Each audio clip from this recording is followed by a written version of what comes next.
রফিক, জিয়াপা, তোমার তিনটা বানান ভুল। তুমি আমার বানানে লিখেছো আমর, এখানে কি বাদ পড়েছে? আকার। আসো এখানে লিখো। সরেয়া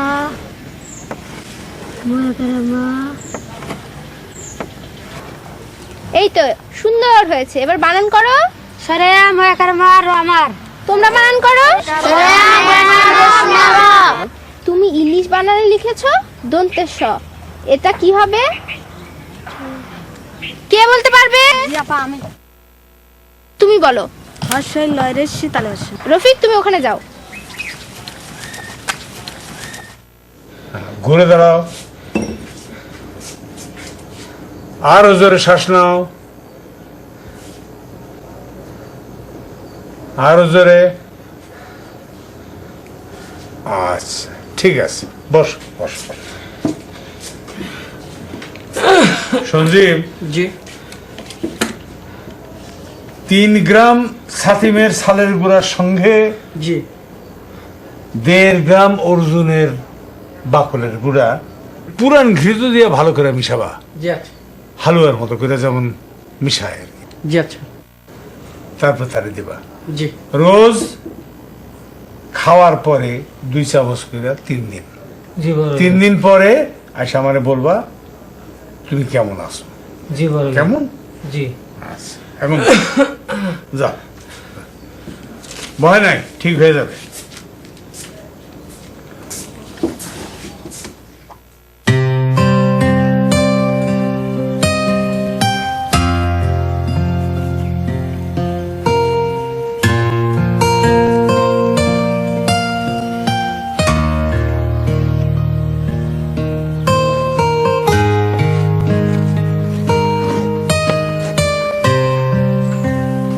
বলো তো এটা কি?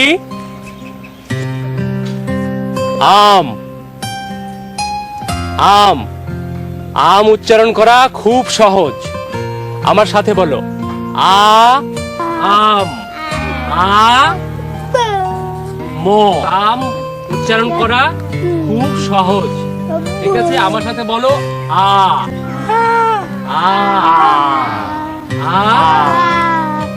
ম। ম।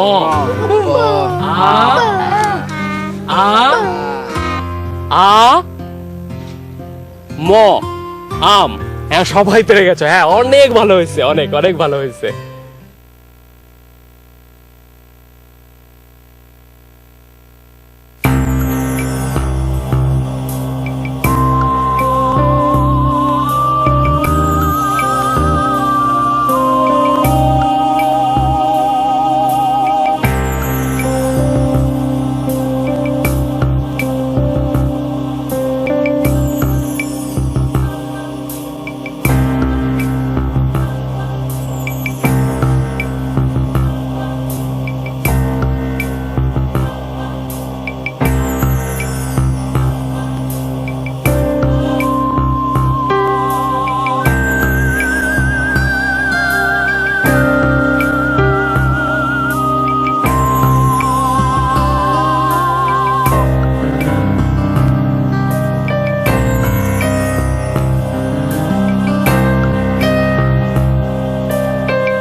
এক্সকিউজ মি,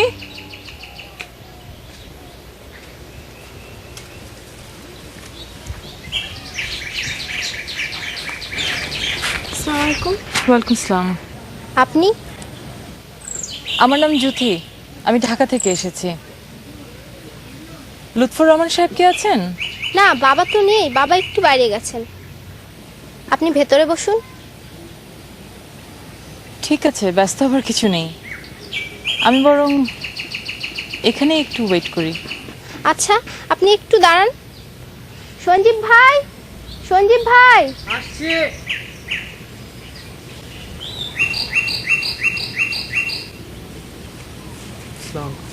ওয়ালাইকুম আসসালাম।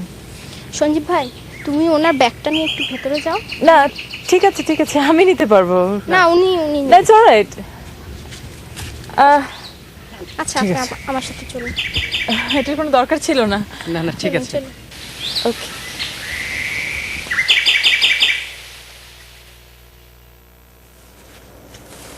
জয়নাল অনেক অ্যাক্টিভ, হ্যাঁ, ওকে ডাকবো, কথা বলবেন? না ওর কাজও করুক। জি। আচ্ছা আনোয়ার, জি। আমার এইসব কাজ তোমার কেমন লাগে?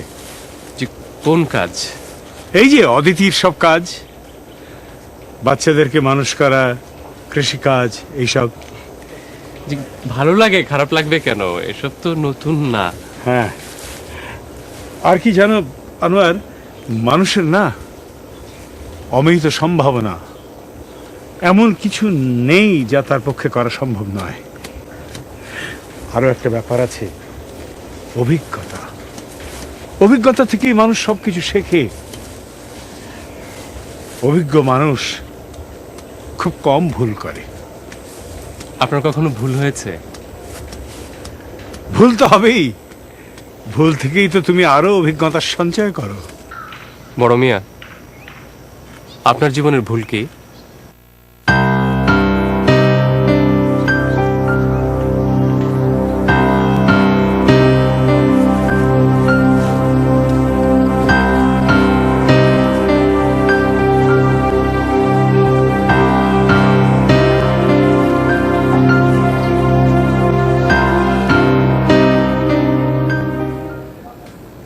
খবরের কাগজে আপনার সম্পর্কে পড়লাম, আপনার কাজ সম্পর্কে আরো গভীরভাবে জানবার কৌতূহল হলো, তাই চলে এলাম। ভালোই করেছো। সরি, তোমাকে তুমি বলে ফেললাম। আমি অনেক ছোট। হ্যাঁ, তুমি অনেক ছোট, বলতে গেলে আমার মেয়ের বয়সী। আমি আপনাকে কি বলে ডাকবো? আর তোমার যা খুশি। এখানে সবাই বোধহয় আপনাকে বড় মিয়া ডাকে, আমিও তাই ডাকতে চাই। হ্যাঁ, ইচ্ছে হলে ডাকবে, কোনো অসুবিধা নেই। আপনি আমার সম্পর্কে কিছু জানতে চান না? তুমি নিজে থেকে যতটুকু বলবে সেই পর্যন্তই, এর বেশি কিছু নয়। আমি তো মিথ্যেও বলতে পারি। মিথ্যে কেন বলবে? মানে ইচ্ছে হলে বলবে। আপনি মিথ্যে বলেন? প্রয়োজন হলে বলি, প্রয়োজন হয় না। প্রয়োজন হলে? আচ্ছা, তুমি কি সাংবাদিক? জেরা করছো যে? আর করবো না।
কি হলো?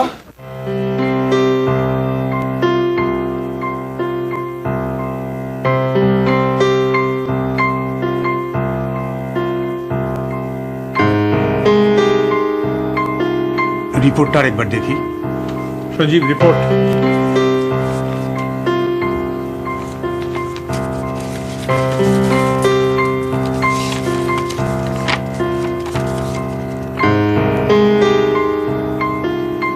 ডাক্তার সাহেব, অবস্থা অবস্থা তো দিন দিন খারাপের দিকেই যাবে বড় মিয়া। তবে ট্রিটমেন্টের মাধ্যমে যতদূর ভালো রাখা যায়। এমনিতে সকালে ভালো হয়ে যাবে, but condition not good.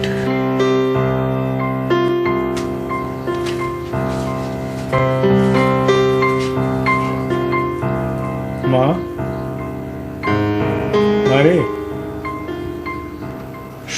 Sanjeev, তুমি ওরকম একটা বালতিতে করে কিছু পানি আর একটা কাপড়ের টুকরা নিয়ে আসো। জি। ওর মাথায় একটু জল পট্টি দিই। অধরার অসুখটা কি? হ্যাঁ,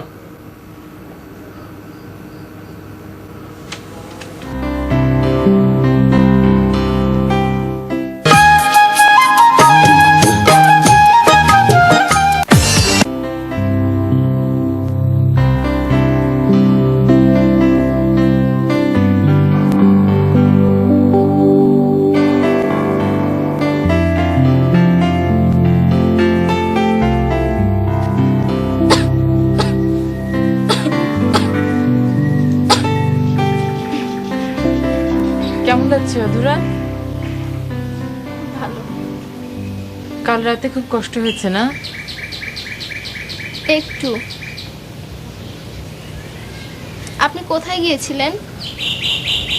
কেন? বাবা আপনাকে খুঁজছিলেন। কেন খুঁজছিলেন? বারে, আপনি আমাদের অতিথি না, আপনার খোঁজ তো রাখবেনই। এমনিতেই বাবা সবার খোঁজ রাখেন। সবার? হ্যাঁ, বাবাকে যারা অপছন্দ করেন তাদেরও। তাই? কই বললেন না তো কোথায় গিয়েছিলেন? গ্রামটা একটু ঘুরে দেখছিলাম। আচ্ছা অধরা, মা কোথায়? মা? মানে তোমার মা। মাকে আমি দেখিনি। উনি বেঁচে আছেন? জানি না, বাবা বলেছে মা চলে গেছে। কোথায় চলে গেছেন? জানি না, বাবা বলেনি। বাবাকে জিজ্ঞেস করনি? বাবাকে তো আমরা কিছু জিজ্ঞেস করি না। কিছু বলার দরকার হলে উনি নিজেই বলেন। জিজ্ঞেস করলে রাগ করেন? না, রাগ করেন না, ইচ্ছে হলে আপনি জিজ্ঞেস করতে পারেন। চেয়ারম্যান সাহেব পাঠাইছে।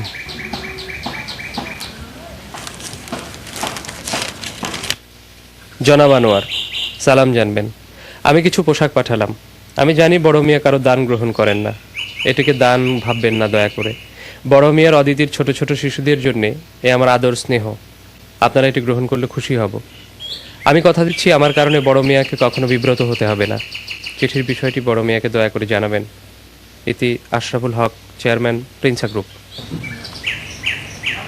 সঞ্জীব, তুমি ওনাদেরকে নিয়ে বসুন্ধরা ছোট ঘরটাতে একটু বসাও, আমি আসছি। হ্যাঁ, আপনারা জানো আসতে যান। হ্যাঁ, আমি আসছি। অদিতির বাচ্চারা তোমাকে খুব পছন্দ করে। আপনি কিছুদিন থাকেন, ওরা আপনাকেও খুব পছন্দ করবে। ভাবছি থেকে যাব কিনা। আপনি থাকবেন? কি পরিচয়ে থাকবো? আমি তো তোমাদের কেউ না। আপনি থাকতে চান? আমি বাবাকে বলবো, আমি বললেই বাবা রাজি হবে। আমি বললে রাজি হবেন না? তাও হবে, আপনি বলবেন? ভেবে দেখি। একা বসে সংসারের প্রান্ত জানালায়, একা বসে সংসারের একা বসে সংসারের প্রান্ত জানালায়, দিগন্তের নীলিমায় চোখে পড়ে অনন্তের ভাষা।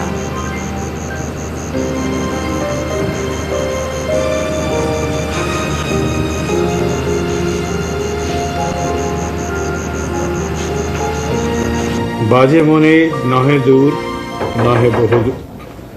কে? ও তুমি, কিছু বলবে মা? প্লিজ আমাকে মা বলবেন না আপনি। কেন? মা বললে কোনো অসুবিধা আছে? হ্যাঁ, অসুবিধা হয়, অসুবিধা হয়। ও, আর আমার একটা নাম আছে তো, জুথি। জুথি। ঠিক আছে, আর ভুল হবে না। কি হয়েছে জুথি? তোমার কোনো অসুবিধা আছে? জি না। তুমি আমাকে কিছু বলতে চাও? আমি যদি আপনার এখানে থাকতে চাই, আপনি থাকতে দেবেন? থাকতে চাইলে থাকবে, কিন্তু এখানে তোমার ভালো লাগবে না। আর তাছাড়া এটা তো অনাথ এতিমদের আশ্রয়, এখানে তুমি থাকবে কেন? অসহায় এতিম হতে হলে কি কি যোগ্যতা দরকার? আমি যে তোমাকে চিনি না জুথি, তোমার যদি কোনো সমস্যা থাকে আমাকে বলো। আমার কোনো সমস্যা নেই। তাহলে কি তুমি তোমার মা বাবার সঙ্গে ঝগড়া করে এসেছো?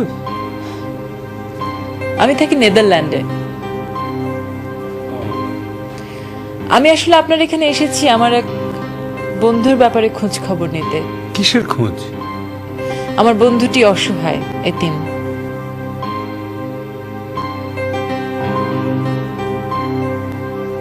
তার দরকার আপনার মতো আশ্রয়দাতা, আপনার মতো বাবা।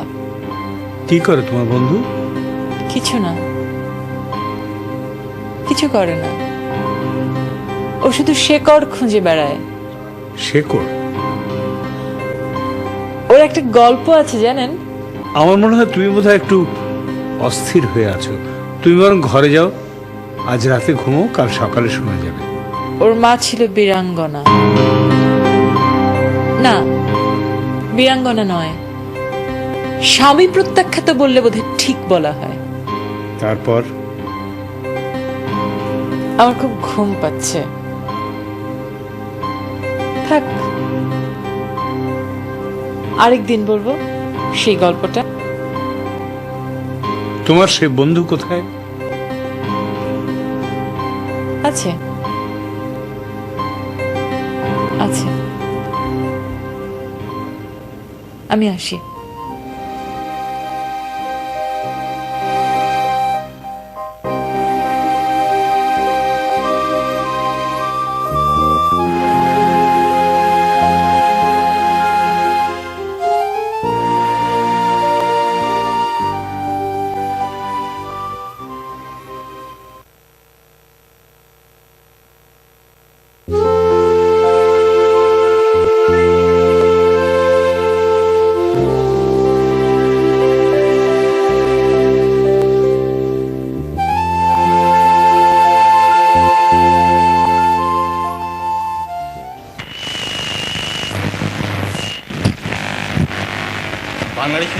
অঞ্চলে পাকিস্তানি সেনাদের সাথে মুক্তিযোদ্ধাদের লড়াইয়ের খবর পাওয়া গেছে।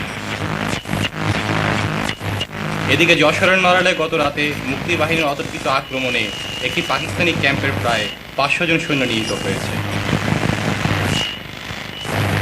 বাকিরা প্রাণ ভয়ে পালিয়ে গেল গ্রামবাসীদের হাতে ধরা পড়ে যায়। গ্রামবাসী ও মুক্তিযোদ্ধাদের যৌথ আক্রমণ ইউনুস? পুরো বাহিনী নিমিষে নিশ্চিহ্ন হয়ে যায়। জি জি ভাই, এক কাম করো, এই রেডিওটা কানে নিয়ে বাড়িতে যাও গিয়া, সেখানে গিয়া সারাদিন কানের মধ্যে লাগিয়ে শুনবা। না না, আমার খবর শোনার লাগে না। ঠিক আছে মেয়ে ভাই, আমি যাই।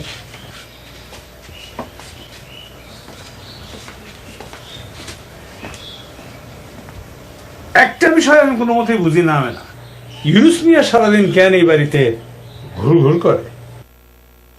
না করে দিলেই তো পারো। আমি না করবো কেন?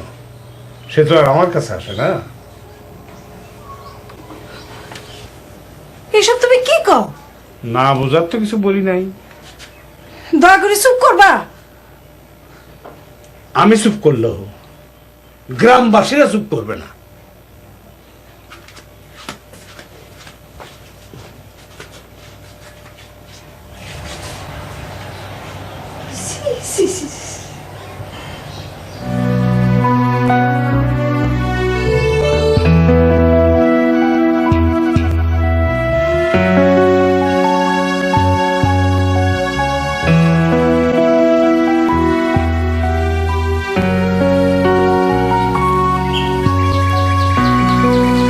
অনেক সকালে শয্যা ত্যাগের অভ্যাস আপনার।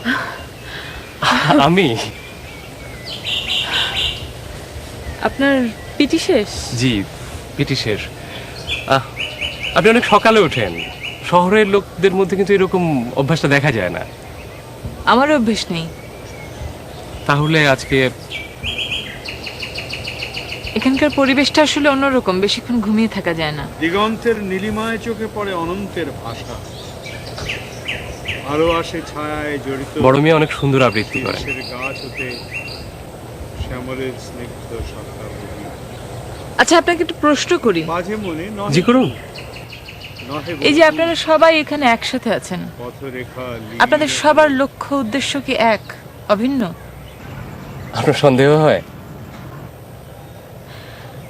না মানে মনে করুন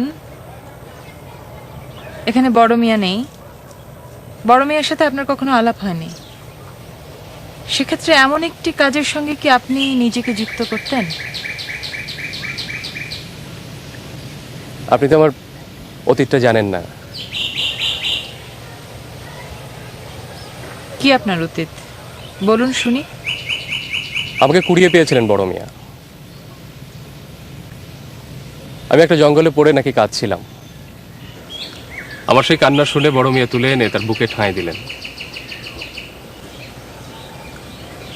ওই যে বড় মিয়া আসছেন, আমি যাই, আপনার কথা বলুন।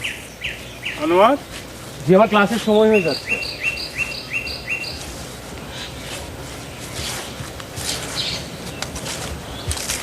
জ্যোতি, রাতে ভালো ঘুম হয়েছে? হয়েছে। অস্থিরতা কেটেছে? আপনার কেটেছে? দুঃখের আঁধার রাতি বারে বারে এসেছে আমার দ্বারে। একমাত্র অস্ত্র তার দেখেছিল কষ্টের বিকৃত ভান। এখানে আপনি সবার আশ্রয়, কিন্তু সবাইকে কি আপনি আশ্রয় দিতে পেরেছিলেন সারা জীবন?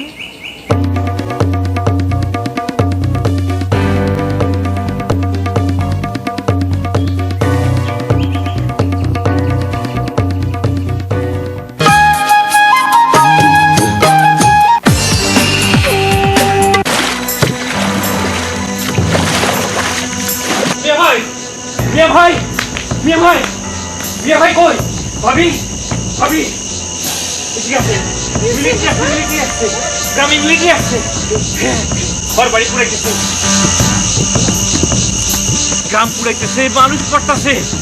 এখন ভাবি চলেন তাতে পালায় যাই। আমি বাইচে থাকলে দেখা হইব। চলেন চলেন।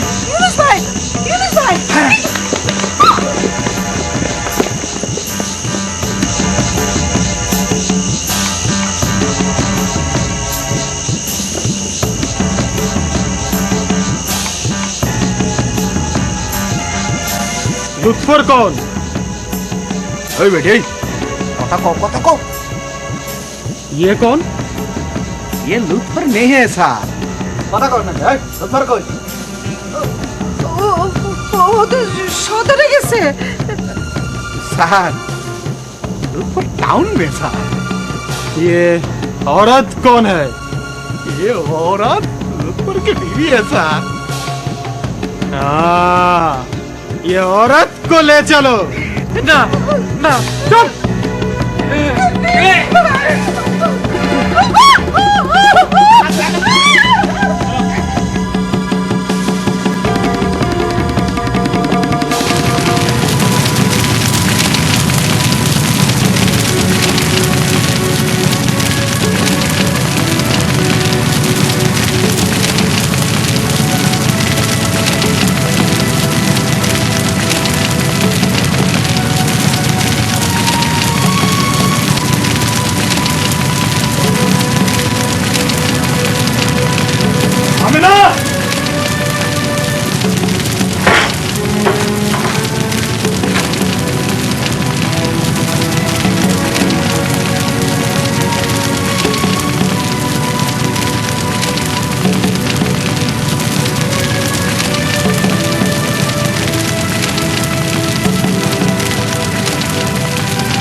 বাড়িতে ফিরে এসে তোমার না দেখে আমি ভাবছিলাম পাকিস্তানিরা মনে হয় তোমার ধরে নিয়ে গেছে।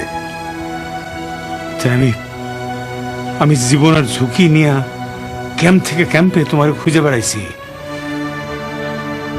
তোমার হারে অস্ত্রই হয়েছে আমার সঙ্গে। সেই অস্ত্র নিয়ে আমি সারা দেশে পাকিস্তানি বিরুদ্ধে যুদ্ধ করছি। অথচ এইদিকে তুমি বড় আনন্দে ইউনুসের হাত ধরে পালিয়ে গেছো। বিশ্বাস করো, তুমি যা ভাবতেছো তা না। তুমি আসলে মানুষ চিনতে ভুল করছো। তুমি আমার কথা বিশ্বাস করো, ইউনুস আমার রক্তের বাইশ চাইয়া কোনো অংশে কম না। আমার পেটে তোমার সন্তান। দেখো,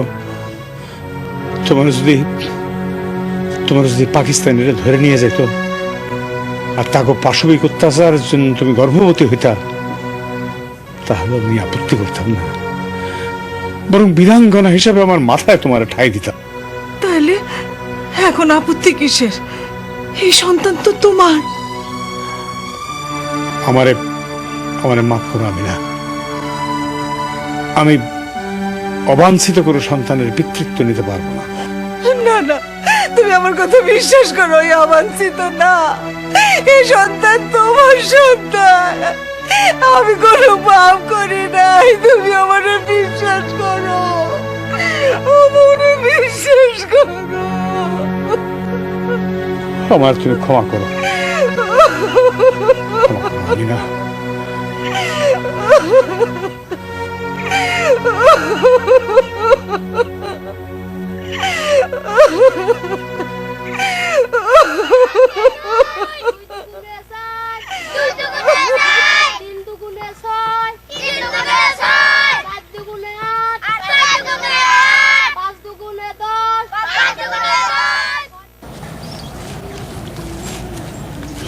আমার একটা অবজারভেশন আছে।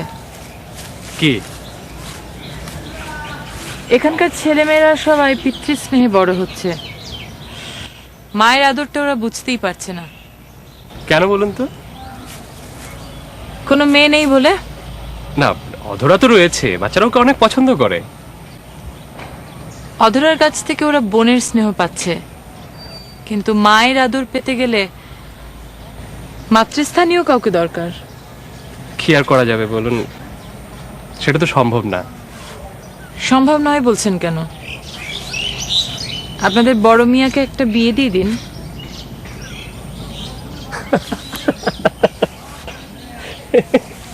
হাসির কি বললাম?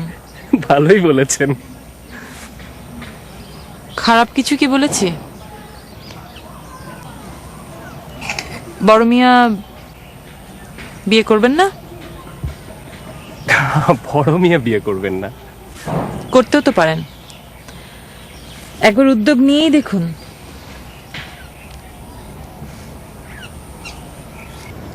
এখনো আধার রয়েছে হে নাথ, এ প্রাণ দীন মলিন, চিত অধীর সব শূন্যময়। চারিদিকে চাহি পথ নাহি নাহি, শান্তি কোথা কোথা আলোয়, কোথা তাপহারি পিপাসার বাড়ি, হৃদয়ের চির আশ্রয়।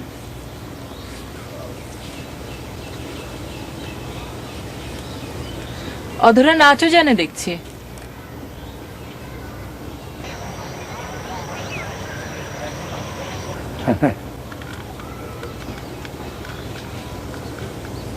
ওর অনেক সম্ভাবনা,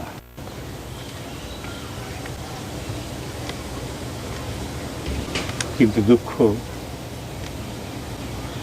ও আমাদেরকে ছেড়ে চলে যাবে। একটা কথা বলে যদি কিছু মনে না করেন, বলো। অধরার মা মানে আপনার সেকেন্ড ওয়াইফ চলে গিয়েছিলেন কেন? আমি ব্যক্তিগত কোনো প্রশ্নের জবাব দিই না। আই এম সরি, জবাব দিতে না চাইলে আপনি দেবেন না। অধরা আমার ঔরসজাত সন্তান নয়।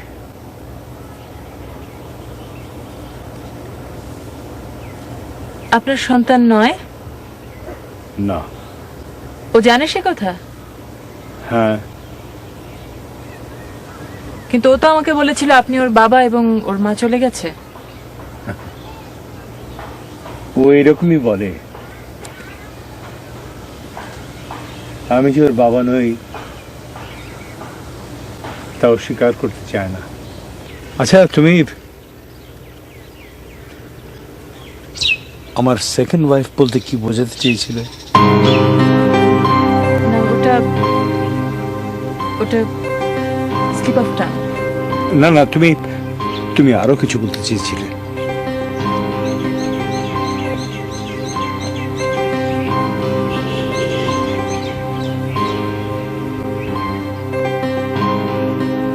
আমার চেষ্টার কোনো ত্রুটি ছিল না মিয়া ভাই।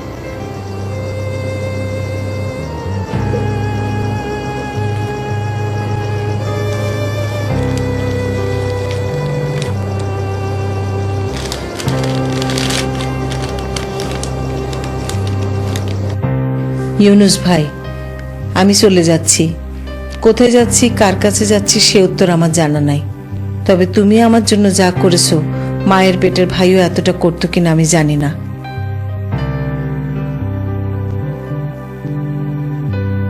কিন্তু আমার আর থাকা সম্ভব না। আমার পেটে যে সন্তান আছে, তোমার ভাই তার পিতৃত্ব অস্বীকার করছে।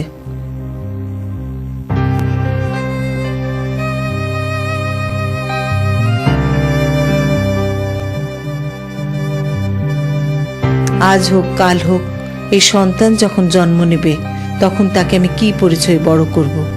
তার চেয়ে এই ভালো দূরে কোথাও চলে যাওয়া, যেখানে কেউ আমারে চিনবে না। যদি কোনোদিন সুযোগ হয়, ভাইয়ের সাথে বোনের দেখা হবে। এতেই আমেনা।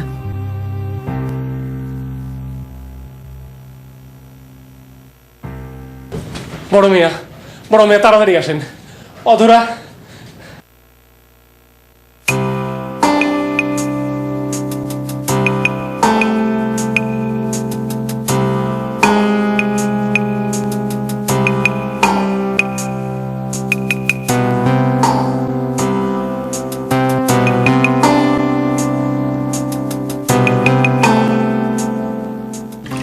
একদম ভালো মনে হচ্ছে না। কিরকম? টেম্পারেচার নামছে না। আমার মনে হয় আগামীকাল সকালেই ওকে সদরে পাঠানো উচিত। আর ঘুমের ওষুধ দিয়ে দিয়েছি, এখন ঘুমোবে। আমি যাই, প্রয়োজন হলে আবার লোক পাঠাবেন। আপনি চলে যাবেন? আপনি বললে অবশ্য থাকতে পারি, কিন্তু আমাকে দিয়ে কিছু হবে না। আচ্ছা, ওর কি সময় শেষ? না, আমি অবশ্য সে কথা বলছি না, তবে অবস্থা সুবিধার না। আচ্ছা, ওকে না হয় আমরা এক্ষুনি হাসপাতালে নিয়ে যাই। এখন নিলেও কোনো লাভ হবে না, কারণ সকালের আগে কোনো ডাক্তার পাওয়া যাবে না। ও, আমি তাহলে যাই বড় মিয়া। আমার তুমি ডাক্তার সাথে এগিয়ে দাও।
আপনি নাকি সকালে চলে যাচ্ছেন?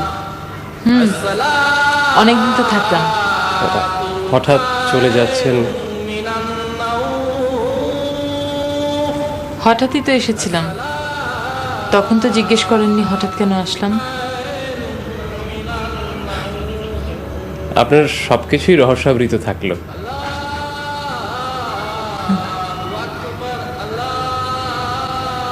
আচ্ছা আনোয়ার, আমি একজন ডাক্তার। অধরার অবস্থাটা কিন্তু খুব খারাপ। বড় মিয়াকে কিছু বলবার দরকার নেই, কিন্তু যদি পারেন ওকে হাসপাতালে নিয়ে যাবেন। দেখুন যদি কিছু করা যায়। বিকেলেই না কত ভালো ছিল। আসলে এসব রোগের ক্ষেত্রে কখন যে কি হয় কিছুই বলা যায় না। কিছু বলা যায় না?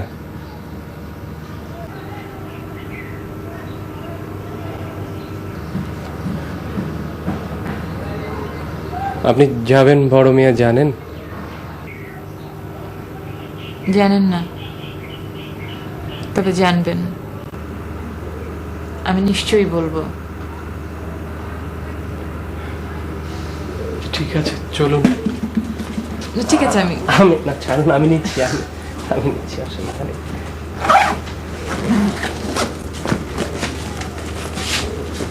শিওর। ওকে।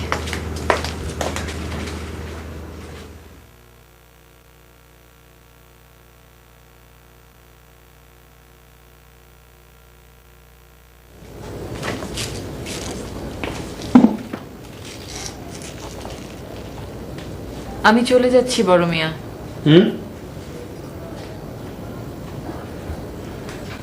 আমি জানি।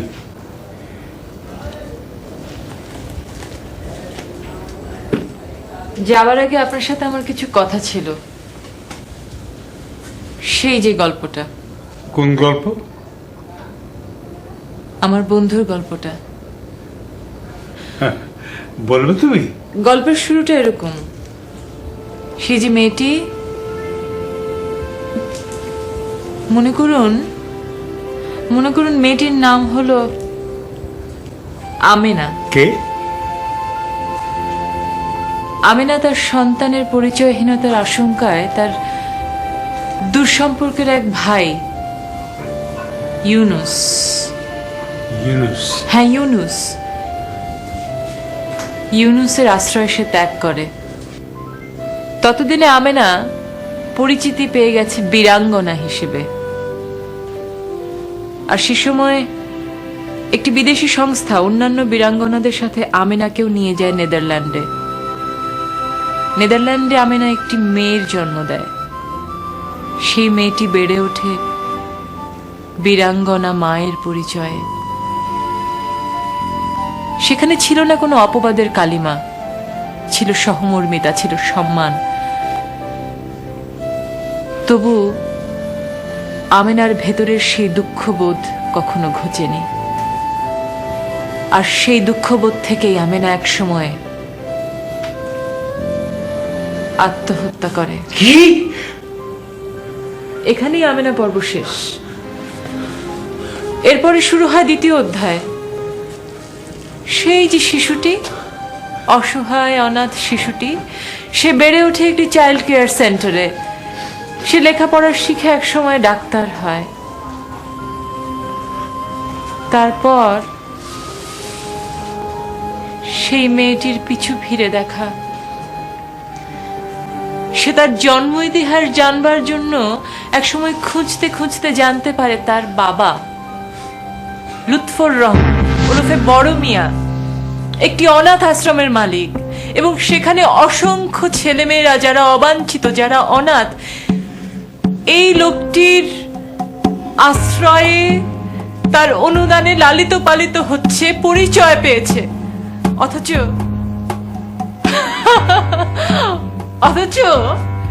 এই লুৎফর রহমান একদিন তার নিজের সন্তানকে অস্বীকার করেছে, অবাঞ্ছিত বলেছে। জ্যোতি, মা। না, আপনি আমাকে মা বলবেন না। পিতা কন্যার সম্পর্ক থেকে এখন আমরা অনেক অনেক দূরে। আমার সমস্ত একাডেমিক কাগজপত্রে আমার পরিচয় আমি বীরাঙ্গনার সন্তান, এবং সেটাই আমার সবচাইতে বড় পরিচয়, বড় গর্ব।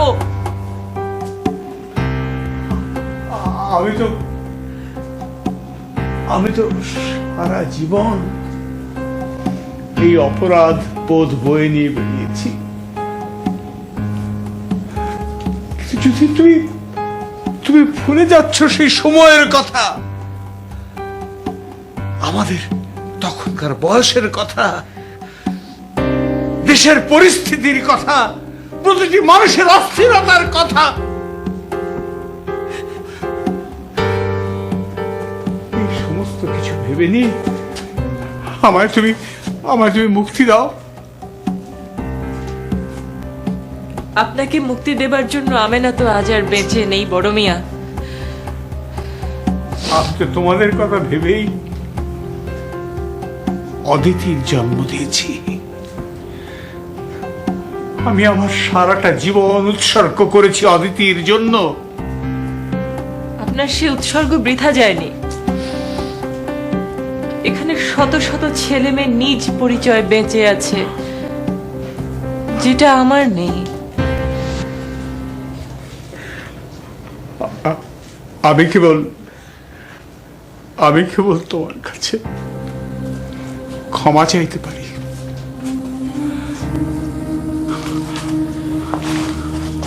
আপনাকে ক্ষমা করার অধিকার বা পরিচয় কোনোটাই আমার নেই। বীরাঙ্গনার সন্তানের মতো বড় পরিচয় তার হয় না জ্যোতি।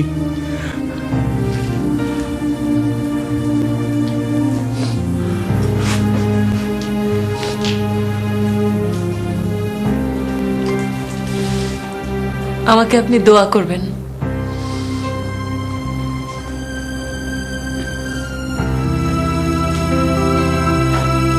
আমি আসি।